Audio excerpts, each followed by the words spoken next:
ఈరోజు కడప నగరంలో మన మాజీ తెలుగుదేశం పార్టీ మైనార్టీ అధ్యక్షులు బాబు ఇమ్రాన్ గారి ఆధ్వర్యంలో ఉపవాసమున్న సోదరులకు వచ్చేసి చికెన్ బిర్యానీగా ఇక్కడ మన ఎన్టీఆర్ విగ్రహం కూడా ఎన్టీఆర్ సర్కిల్ కూడా ప్రతి ఒక్కరికి కూడా ఈరోజు చికెన్ బిర్యానీ అలాగే ఫ్రూట్స్ అందజేయడం జరుగుతుంది.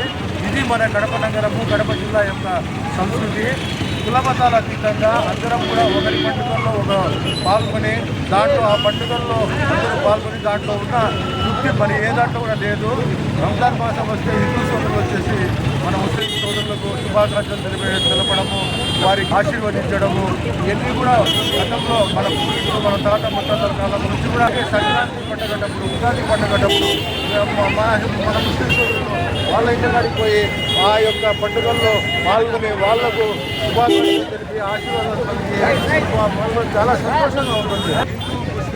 క్రిస్టియన్ సోదరులు ప్రతి ఒక్క రంజాన్ పండుగ అలాగే సంక్రాంతి పండుగ ఉగాది పండుగ క్రిస్మస్ పండుగలో ఒకరు అందరూ పాల్గొని దాంట్లో పాల్గొనడం చాలా మంచి సంస్కృతి. మా పార్టీలో ముఖ్యంగా మన నారా చంద్రబాబు నాయుడు గారు కూడా ప్రభుత్వం తరఫున నిన్న విజయవాడలో బ్రహ్మాండమైన ఇఫ్తార్ విందు ఏర్పాటు చేయడం జరిగింది. కులబద్ధాల అధికంగా అందరూ కూడా దాంట్లో పాల్గొని అలాగే ఈ ఆంధ్ర రాష్ట్రంలో అమరావతి రాజధాని నిర్మాణం కోసము మహానిషులు పోలవరం ప్రాజెక్టు కోసము ఆయన పాటుపడుతున్న ఆరోగ్యాలు ఆశీర్వాదాలు ప్రజల యొక్క ఆశీర్వాదాలు కల్పించాలని తెలియజేసుకుంటున్నారు. అలాగే రాబోయే ఉగాది రంజాన్ పండుగ శుభాకాంక్షలు కూడా తెలియజేసుకుంటున్నారు.